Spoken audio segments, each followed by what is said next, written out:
Hi friends, I am Ramya. In yesterday class, mirror equation part 1, we learned the corresponding concepts belongs to the mirror equation.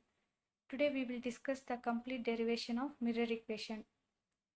So for that, we have to know what is the purpose of finding mirror equation. This equation means mirror equation is used to know the image distance, image height, if the object distance, object height and focal lengths are known. So the purpose of finding mirror equation is to know the image distance and image height. To understand it clearly, let us take an example. Take an object and place it beyond the center of curvature of a concave mirror.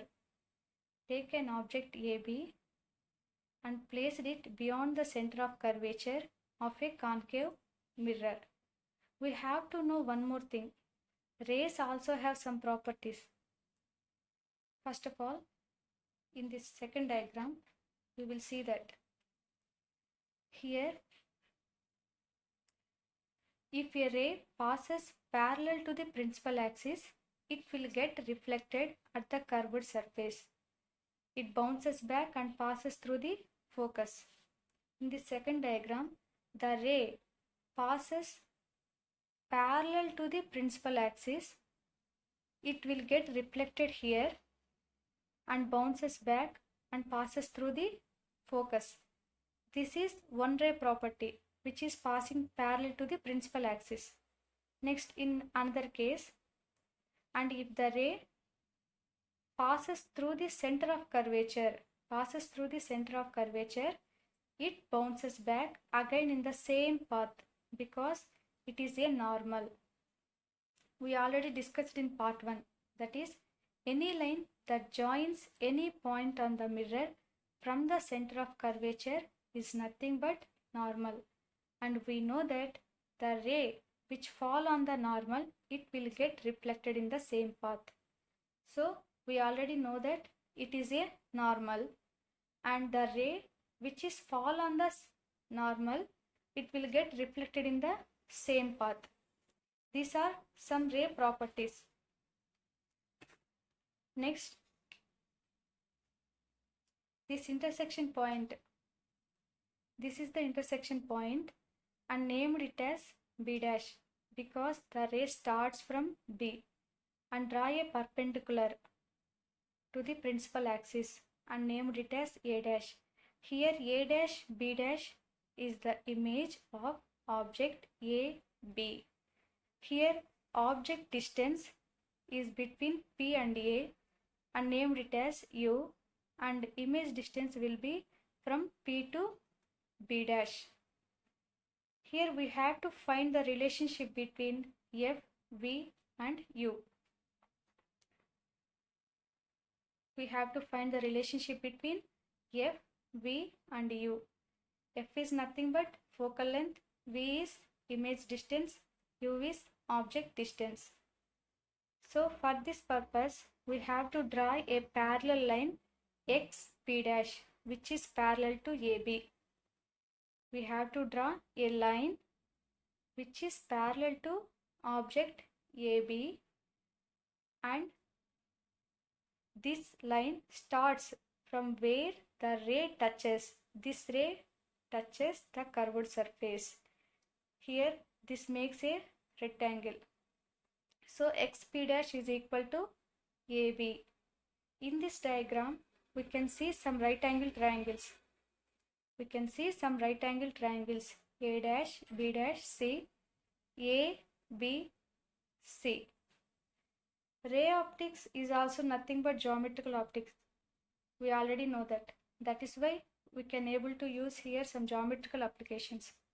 According to the properties of a triangle, when two lines intersect each other, then the opposite angles formed due to intersection are called vertical angles or vertically opposite angles.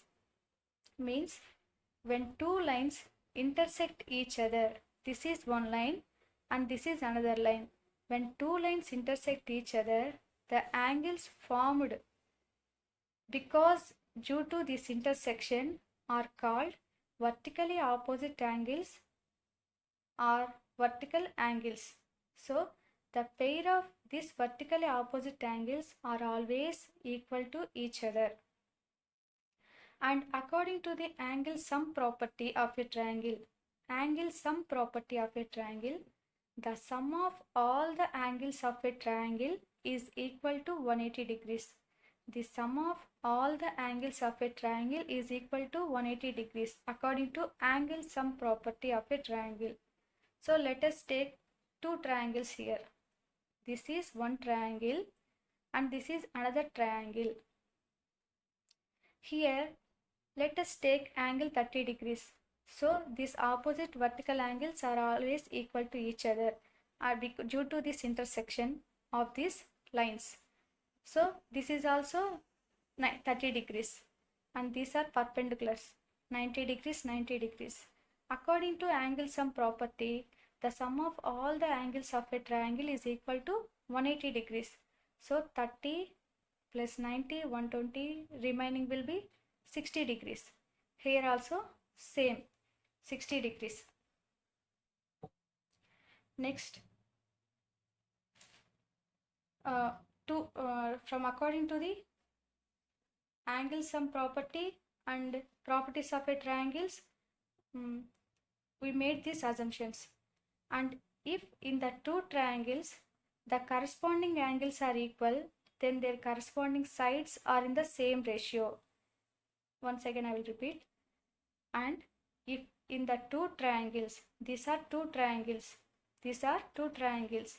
and if in the two triangles the corresponding angles are equal, then their corresponding sides are in the same ratio or proportion, and hence the two triangles are similar. In other words, we can tell that similar triangles are in the same shape but not necessarily in the same size. Similar triangles are in the same shape but not necessarily in the same size. And we know that proportion means it is a comparison of two equal ratios. So from this we can conclude that this triangle ABC is similar to triangle A', This triangle ABC is similar to triangle A', B' and C. So the ratio of magnification and ratio of bases are in proportion. Proportion means it is a comparison of two equal ratios. Here these are the magnification. AB is the object height, A', B' is the image height. AC and A', are the bases. Now consider another triangle, and these are also vertical opposite angles. Same properties here also we can apply. From the same diagram we can able to see another triangles, right angle triangles. This is one triangle and this is another triangle. Here also these are vertically opposite angles. Then these both angles are equal. We can apply the same properties as we applied above.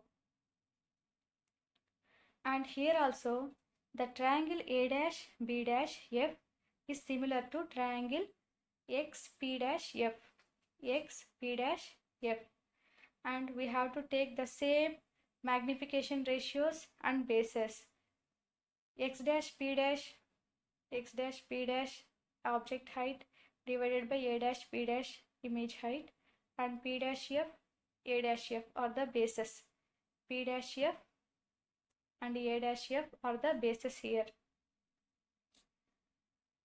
Next, we know that X', P' is equal to AB.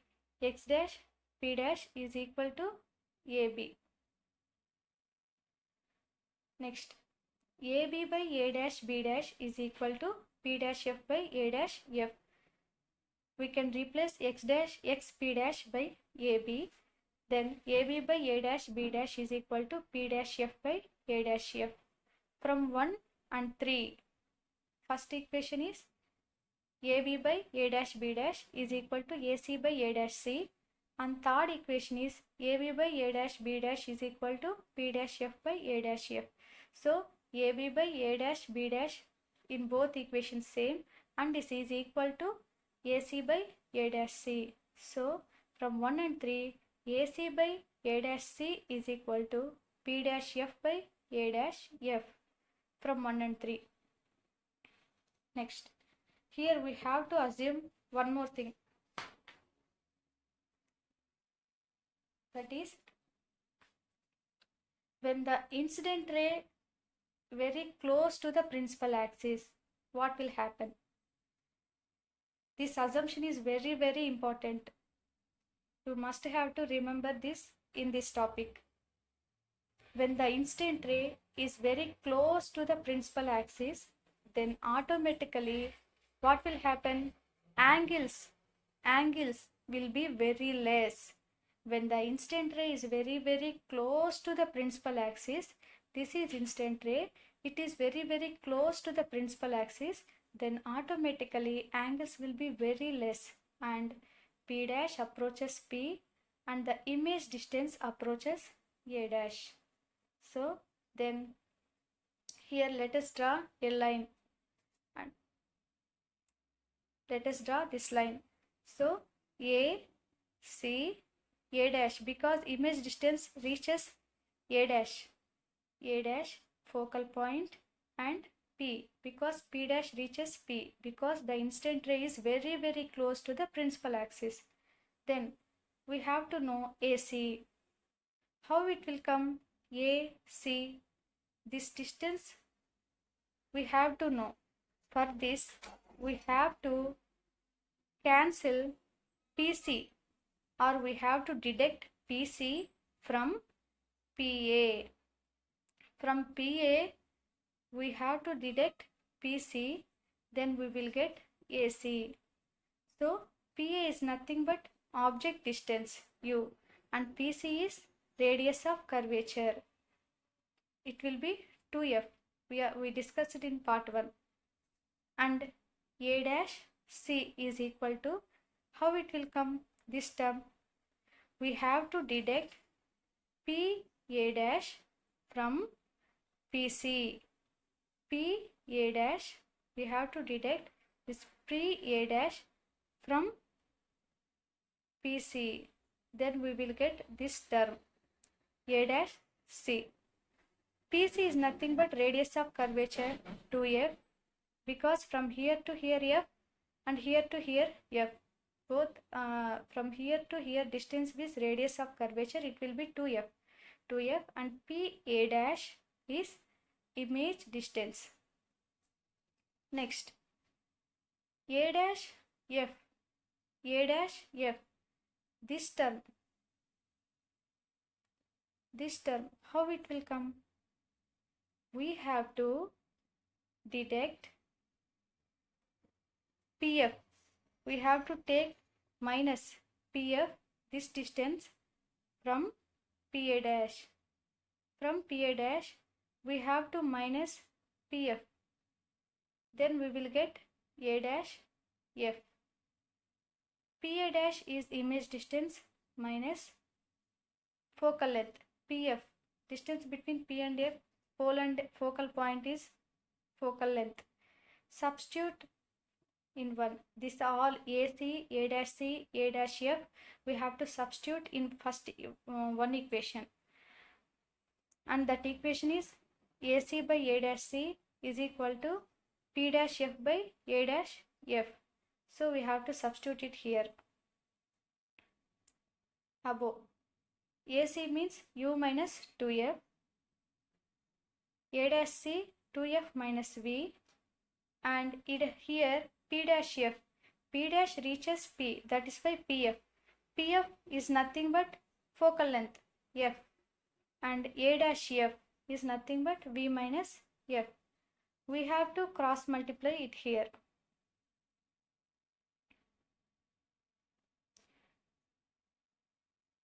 U minus 2F into V minus F equal to F into 2F minus V.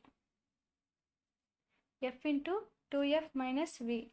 So UV minus uf minus 2fv minus into minus plus 2f square is equal to 2f square minus fv. uv is equal to, these terms we have to put it here. Then this minus will become plus uf plus 2fv minus vf plus 2f square, this 2f square get cancelled.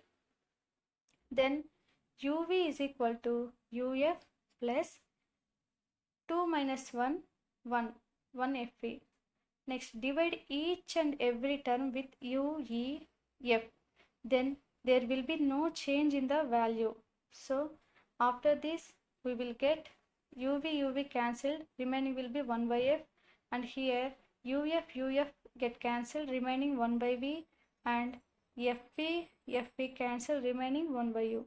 This is the mirror equation. Thanks for watching.